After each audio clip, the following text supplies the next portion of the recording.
What is up, everybody? Welcome back. We are back, baby. The Smackdown post show. It's your girl, Denise Salcedo, and I'm reunited with Robin Lundberg. Robin, you look so different. I feel like I don't even know you anymore. I look old and weathered? Is that what you're saying? That is definitely not what I was saying. Let me just start off right there. I just feel like I haven't seen you in centuries. I'm like, who's Robin? What does he look like? Where has he been? Yeah, I mean, when's the last time we did this?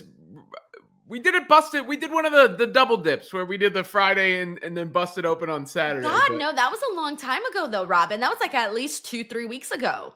was it my birthday? Was it? Yes, it was your birthday. Yes. Yeah. Was the last show we did the sing-along show? The one where people called in and they sang songs on Busted Open?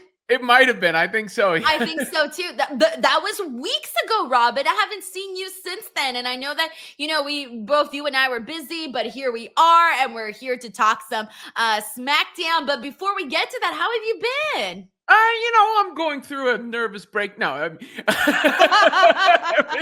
you got to put on the good faith. Everything's great. That was a very good Smackdown. In fact, Yeah. I thought, including, I really want to talk about, we'll get to a lot of stuff, but Javon Evans. Couldn't get a better display on that stage than he had. You so often you get that match where you want to make the guy look good, but they're not going to actually win. And it was executed to perfection. To perfection. So let's just start right there. You brought it up. Javon Evans, a very nice surprise today, and somebody that answered the U.S. Open Challenge for Sami Zayn.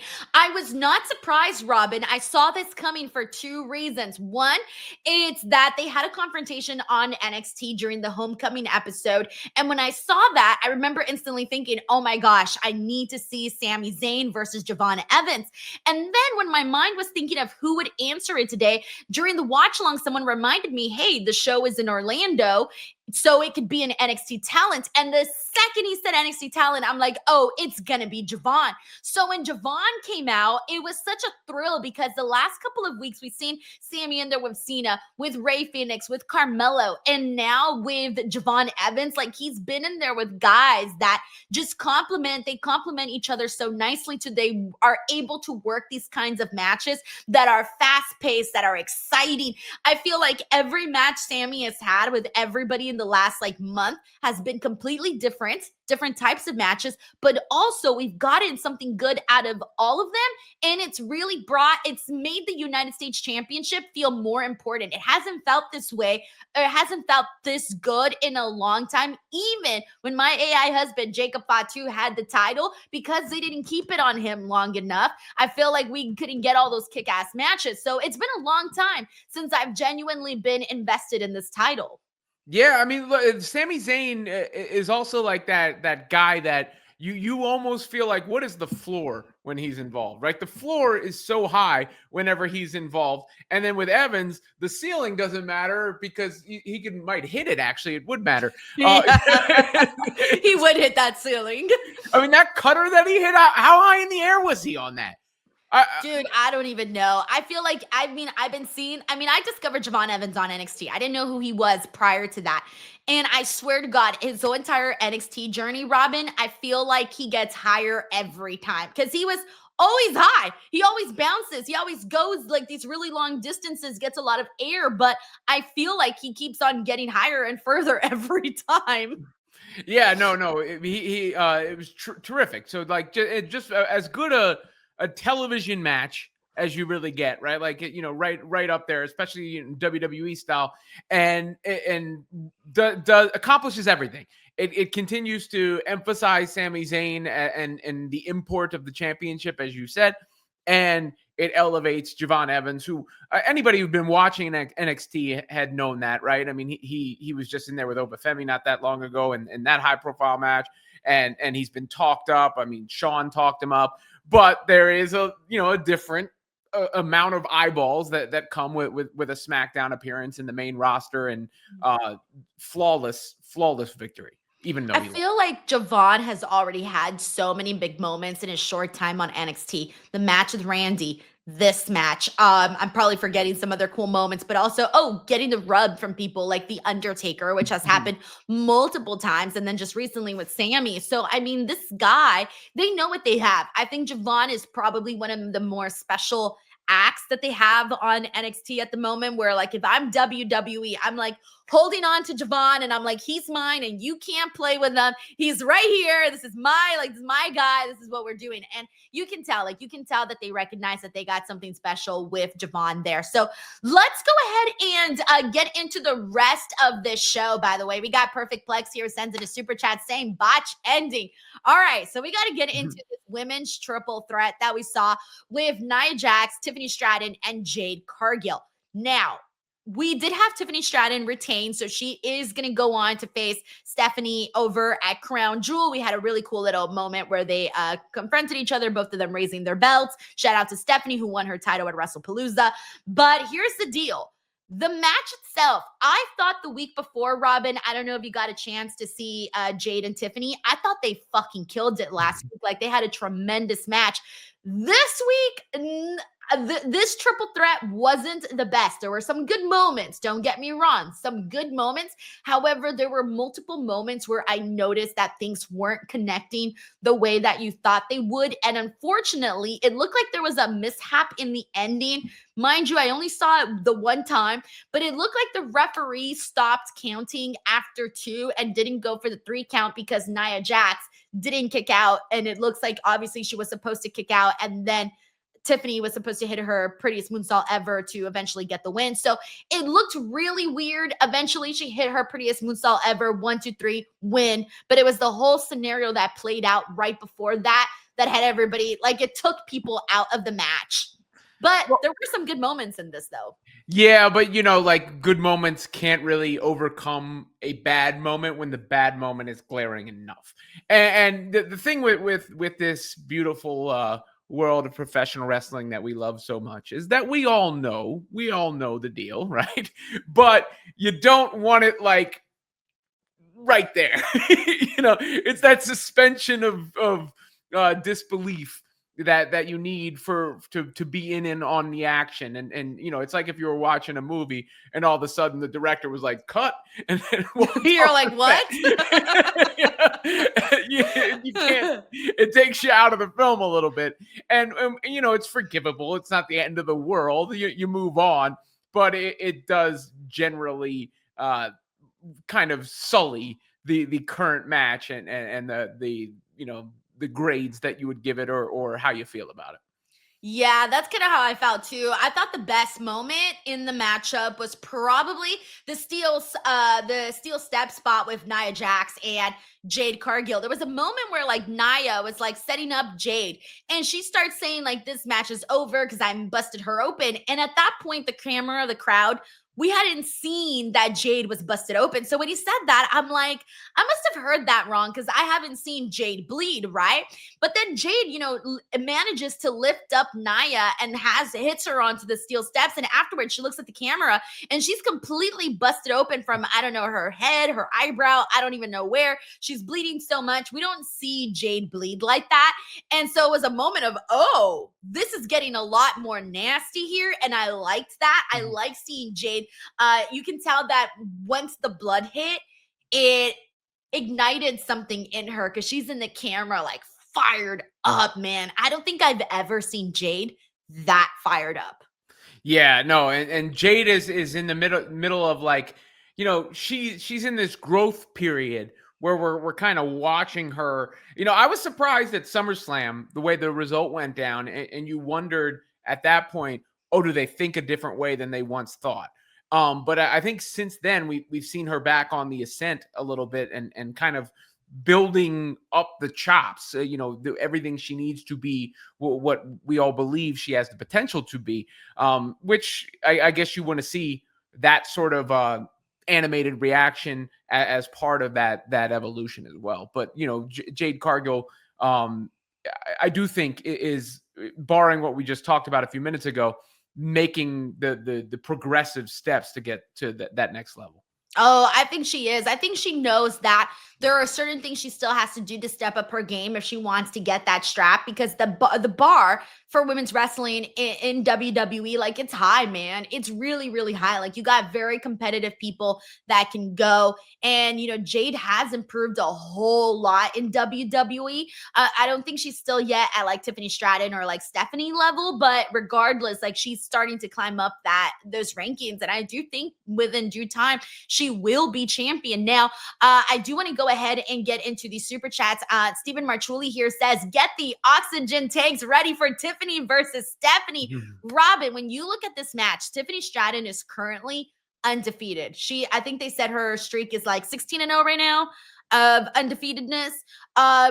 So she's going to go into this match with Stephanie and Crown Jewel, champ versus champ. I'm feeling Stephanie needs to get this win because she's a new champion. She needs to solidify herself. She needs a big moment. I think she's winning. Do you see it differently, or do you agree or disagree? Yeah, I mean, I feel like the rocket ship is on Stephanie Vaquer right now, and I don't see that slowing down anytime soon. I mean, there was a time we said that about Tiffany Stratton, and I don't think that's really gone the other direction or anything like that.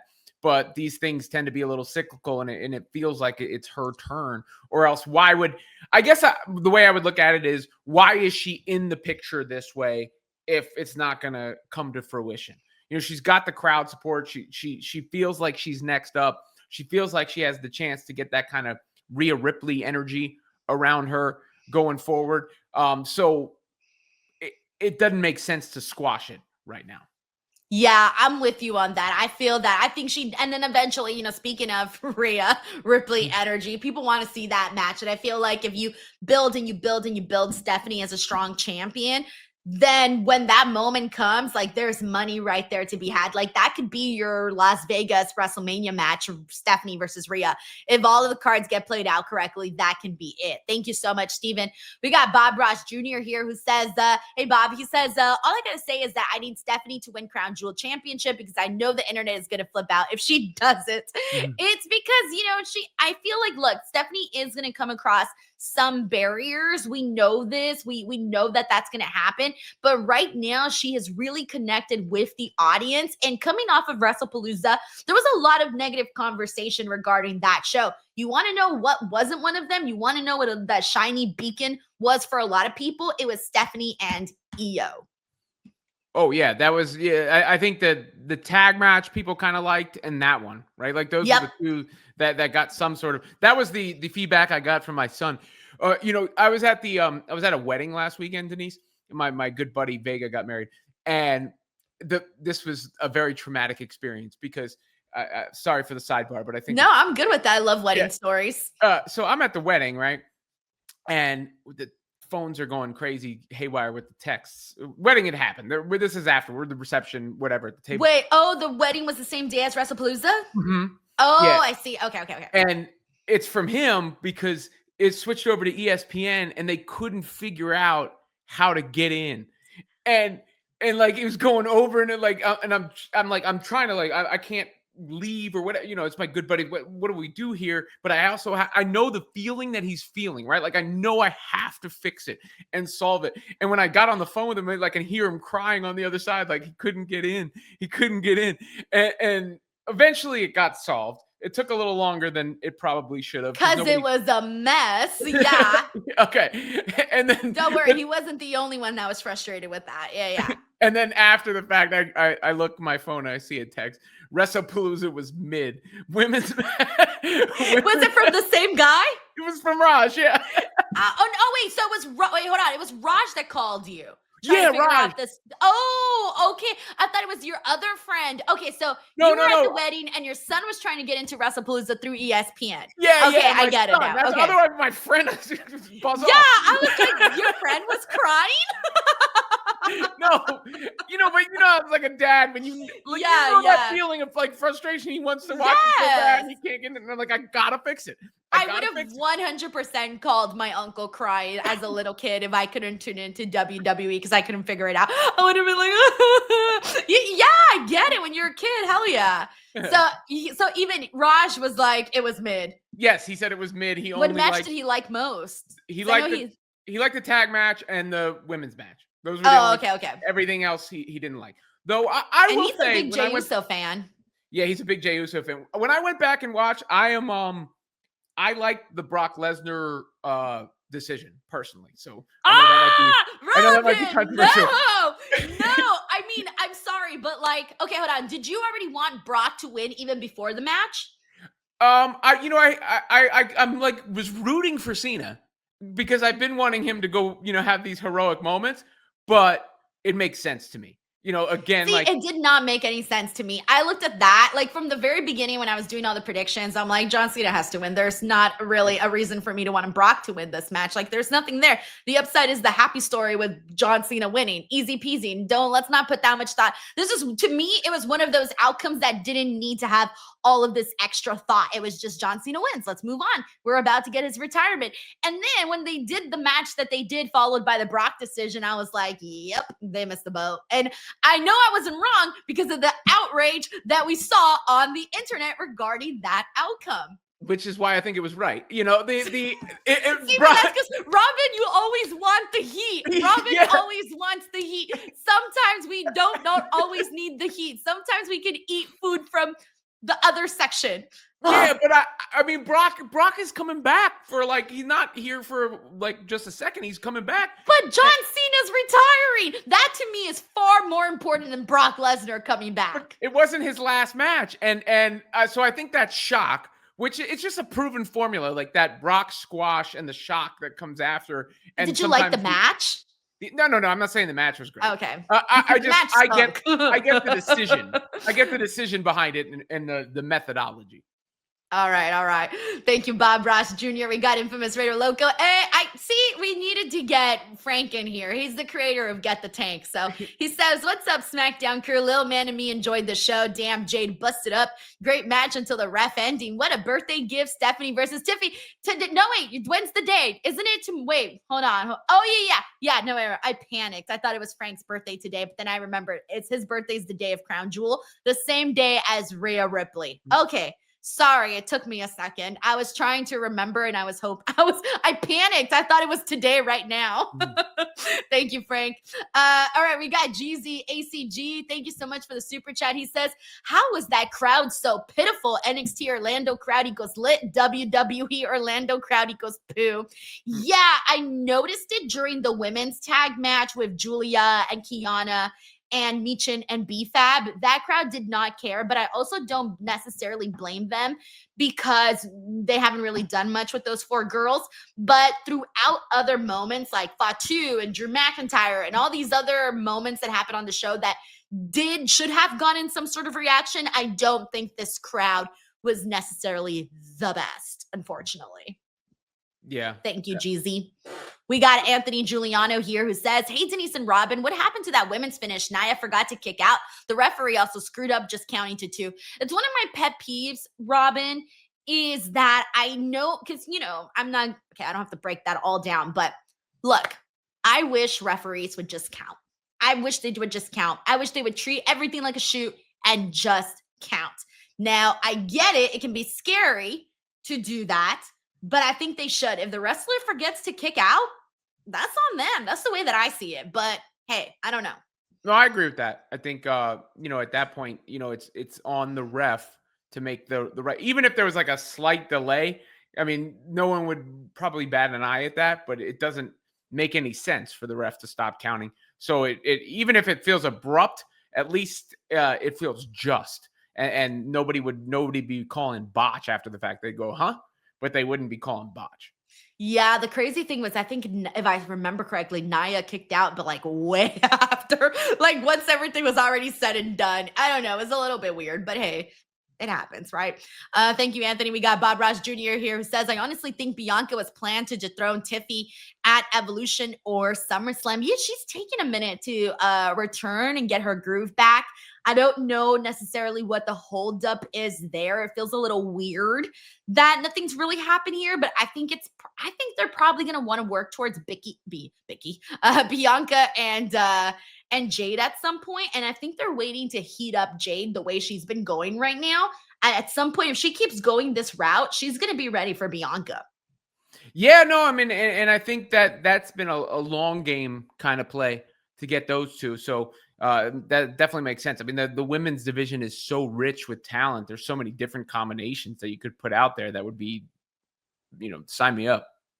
Thank you, Bob. We got Anthony here who says they teach you in wrestling school to count to 3 whether or not that was the finish because now everyone looking at you like dumb. Look, that's kind of like the philosophy that I side with is just count. Again, I get it. I've never been a referee, so I can't really put myself in that position, but I would hope that they would just count because it does take you out of it completely.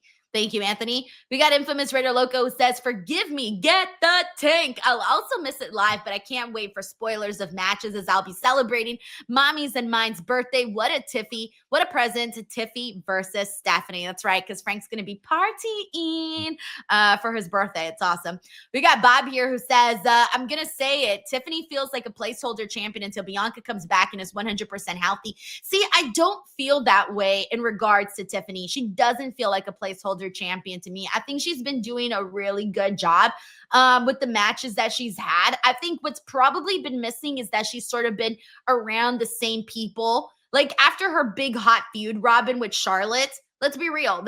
She's been sort of surrounded by Nia the whole entire time since then. She hasn't had another hot feud like what she did with Charlotte. And look, she's been the champ for a minute now. It's not, placeholder to me doesn't signify an extended run. I mean, Tiffany Stratton, if you really go back to, I think it was the Elimination Chamber in Australia, right? Yes. That was kind of what felt to me like the makings of Tiffany Stratton. And, since from there till now has been the championship was the culmination of that run, the cash in, which was awesome too. So that definitely didn't feel like a placeholder move.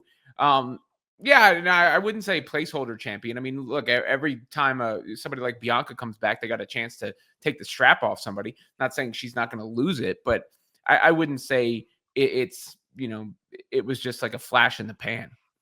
It would have ended by now if she was a placeholder. Yeah. They wouldn't have done the Money in the Bank win, like you mentioned. There's a lot of things that they wouldn't have done if she was a placeholder champion, and she's way past that.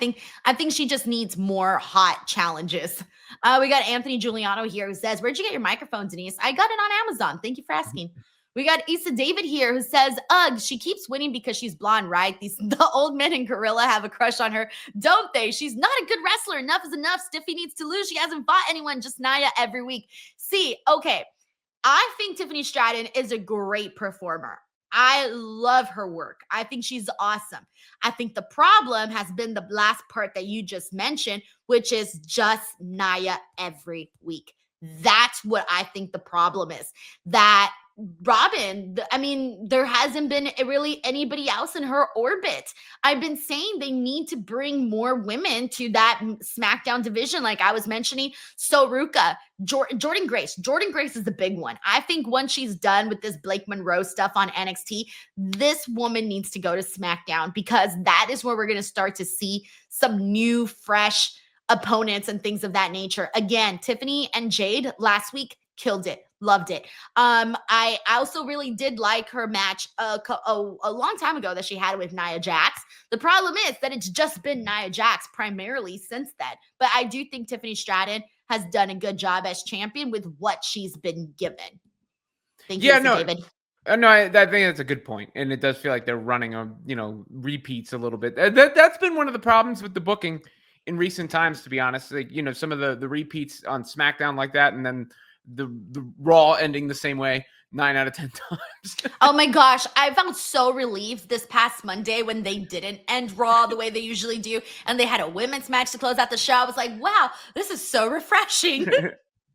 Oh man, thank you so much, Issa David. We got JJ Castillo here who says, so excited to see Crown Jewel in Australia. Card is so stacked. The crowd will be lit. 5 a.m. is early to watch, but I'm willing to be up early. I am too. BTW guys, I will be here streaming for Crown Jewel. I don't know, Robin, I don't know who's filling in for me on Busted Open, but I've been told someone's filling in. So I don't know, maybe they've called you already. Maybe they haven't. I don't know. But someone will be filling in for me that day on Busted Open because I will be here doing my Crown Jewel watch along and review. Thank you, JJ. We got Perfect Plex here who says Brock would have won. Brock won would have been okay if there was a rematch. Who's booking this shit? Thank you, Perfect Plex. We got Stephen Marchuli here who says, let Monroe be the one to beat Tiffany. Epic feud potential. I'm on Taliffy time. I think it's still going to be a while until... No, you know what? I can see Blake Monroe also getting called up from NXT quickly. Yep, there's no reason why she should be stuck in NXT forever. I'm with you, Steven. All right, we got Anthony Giuliano here who says, what happened to Ash by Elegant? She gave up the title. They announced Monday Night Raw will be in Orlando, December 29th. Anthony, I don't know because I'm not watching that show right now, Victory Road. However, I did see people telling me in the chat that she vacated the title and Kalani Jordan is in the match instead. And I guess Indy Hartwell is the special guest referee. That's the only thing that I know at the moment. Since I'm not watching the show, I don't know what was said or what happened. I literally only know what people told me here in the chat right now. So I'm sorry I couldn't give any additional information on that, Anthony. Alrighty. But now let's go ahead and get into the rest of the show and some other big highlights and moments that went down. I think really the other thing that we got to get into is Cody Rhodes and Paul Heyman having a little bit of a confrontation that led to the Vision going out there and brawling with Cody Rhodes. And of course, Cody Rhodes, a man in a suit, was not going to take out the Vision. So the Vision takes out Cody Rhodes. What'd you make of what you saw for the opening of SmackDown, Robin? I thought it was solid, right? I mean, I thought, the Heyman promo was solid. Again, Brock Lesnar gets the reaction from the crowd, just the mention of his name. Felt like a little bit of a different mix with Cody involved there because we just talked about Raw and it always being the same. But you get the Brock Lesnar mention, a Roman Reigns tease, right? He's mentioned in there. So a couple things to think about the future. And then a different cast of characters involved in the mix, at least a little bit with Cody Rhodes there. So, it wasn't amazing or anything, but I thought it served its purpose and worked. Yeah, I'm with you too. Now, I have a question for you because a lot of people in my chat during the watch along were saying that they're over Cody Rhodes. Now, I know you were a Roman Reigns guy. I was a Cody Rhodes girl. How do you feel about Cody right now as champion? I mean, I'm going to defend him. He's not my favorite personally, but what he's doing is very difficult in the sense of being a babyface champion is hard. Being the only I'd have to go back, before the Attitude Era in the NWO to like Hogan and them. Otherwise, it's John Cena. That's it.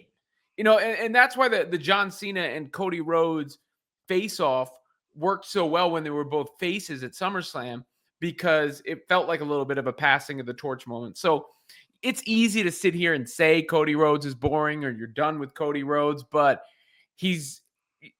there ain't many guys on his level, and it is very difficult to do what he's done in the meantime. So I think you're only as good as what you're working with and who you're working with and all those things. But I think Cody Rhodes has done a good job and answered the bell over and over again. So I may not be like thrilled to the moon. We may not have, nothing's going to be the bloodline what it was all the time. I mean, that's why when you say something's the greatest ever, well, the next thing isn't always going to be the greatest ever. But I think Cody is doing a solid job and he feels like a big deal. And they did the right thing in retrospect with him and Cena as well. By the way, John Cena going out, and doing the job to help people on the way out the door. So I'll defend Cody Rhodes, even though he's not like my guy. I think Cody Rhodes is the only person that I have this kind of patience for. If it was anybody else, I would be like, I'm over it already. Oh, let's find a new champion. But I think because it's Cody Rhodes, I feel a little bit different about it, where I'm like, nah, I'm going to wait it out. I'm going to see what else we can get. Like, let's give it time. Let's build up some stories. Let's see what happens. Because that's what it is. One really great opponent, one really great story. That's all you need to all of a sudden really bring out a lot of interest in something. And speaking of that, actually, perfect segue into Drew McIntyre and Jacob Fatu. Oh, Robin, I nearly lost my mind when I saw that Fatu came out to confront Drew McIntyre. I thought these are both my favorites. I know they're going to have a hell of a feud. They're both good on the mic. They both got a lot of attitude, and they're both good wrestlers. Forget about it. I think we can get something good here. So I was very excited, and this feels so fresh. So I'm interested. Like, this had my intrigue of what we might see to come here with Drew and Fatu. How'd you feel about this? 1000% agree. My only reservation is Drew McIntyre going to take another L here, and at what point, does that start to take a little bit of a toll on him? Like that would, because I don't think Jacob Fatu can come. Maybe it's an extended feud where you toss it back and forth. Maybe that's the way to do it. But I'm 100% with you in the fact that it felt fresh. It felt exciting. I'm looking forward to these guys cutting each other down. I'm looking forward to these guys squaring off. But I did hit fast forward in my mind, thinking off of Drew McIntyre's loss to Cody, and then like, oh, is he going to lose to Jacob now too? And then like, is that what Drew McIntyre is? So Jacob also needs a big win too. Yeah, right? Like, so how do you balance that? That's the challenge. By the way, I can't believe I almost forgot to mention this. Randy came out to help out Cody Rhodes when he was out there getting beat. I don't know how I forgot to mention Randy. He's back. I was expecting him to come out at WrestlePalooza when they had said Cody and Drew was the main event of WrestlePalooza. People were expecting something massive to happen, and then nothing happened, right? It was just a straightforward win. I was expecting Randy to come out there, and then lo and behold, he comes out on SmackDown. This is obviously the feud people are waiting for. Do you think Randy turns heel here, or do you think they kind of do like a respect sort of thing between Cody and Randy eventually? I mean, you can never count out the prospects of a Viper heel turn. I'm not feeling it imminent right now. I am kind of feeling like the respect tour angle of it at this moment, but there's always that RKO behind door number 2. But I will stick with door number 1 for right now. All right. I'm with you too. I don't really know how to feel about it just yet. I just know I want the match. I know I want the story, but that's kind of like the extent of that. But I'm happy to see Randy back and seeing him in there with Cody. That feels like we've been waiting for, and we've been pulling the string, waiting to get to the end of the prize. And I feel like we're getting closer to that. So I'm with it. Thank you so much to Anthony Giuliano. Alrighty, everyone. That, my friends, was Friday Night Smackdown. Wow, such an easy show to just like go in and break down and discuss. So I want to thank Robin for coming back here, for doing the post show. We're back, we're ready. And then I want to thank everybody here who's hanging out with us, watching either the watch along or the review or both. Before we wrap things up, just a friendly reminder: the QR code that you guys see here on the screen does take you to my Wrestling Clips channel. So if you haven't subscribed yet and you're too lazy to type in Denise's pieces, you can just scan the QR code and it takes you immediately to the Clips channel. I am working night and day going through my library of content to get videos up. So check that out, subscribe, click on the videos if you see them, because the more clicks that they get, the more the YouTube algorithm will actually show them to people. Robin, where can the people check you out and see all of your work? Yeah, follow me. You can see my handle right there below, over on YouTube as well under my name. And I did get the Ring Rascals channel up and running. There's only a few videos right now, but it is, you can't get more until you start. So there's a few videos over there on Ring Rascals, including their reaction to Rhea Ripley getting misted, some Target action figure reviews, a 4-year-old guessing wrestling theme songs. He did very, very well. So that kind of stuff over there if you want to check out my Ring Rascals. That's so cute. I'm glad you finally got the channel started. Finally, Robin. Now's the chance. Now or never.